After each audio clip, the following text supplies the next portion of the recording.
Ito ang simpleng paraan kung paano i-delete ang ating Facebook page permanently.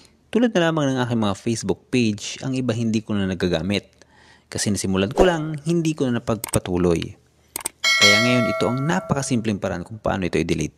Open natin ang ating Facebook. Ito yung sa wall ng aking Facebook.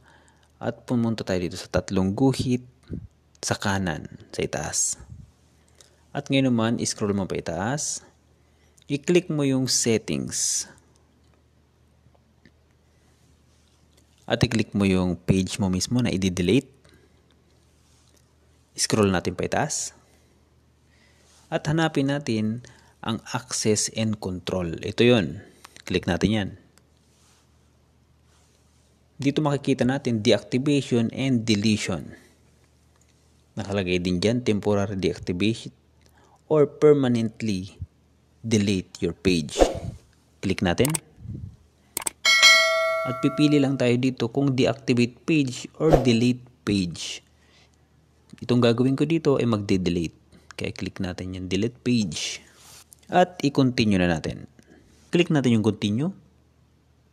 Pinili natin ay yung permanently delete page. Scroll natin pa itaas. Dito pala pwede mong i-download yung information dito sa Facebook page na to kung gusto mo. Nasa sayo lang naman. Yung sa akin, hindi ko na i-download or hindi ko na i-save kaya i-diretso ko na i-delete. I-click ko na yung continue. Tapos kailangan mo dito yung password para matuluyan ng ma-delete ang Facebook page na gusto mong i-delete. Lagay tayo ng password.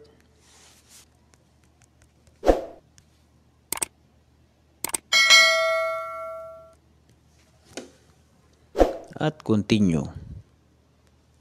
Delete Brill's Passions page and information. Okay, click natin yung continue. Pero kung magbago pang isip mo, i-cancel mo na lang.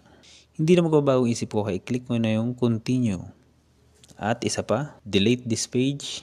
Click ko na yung delete page. Yun.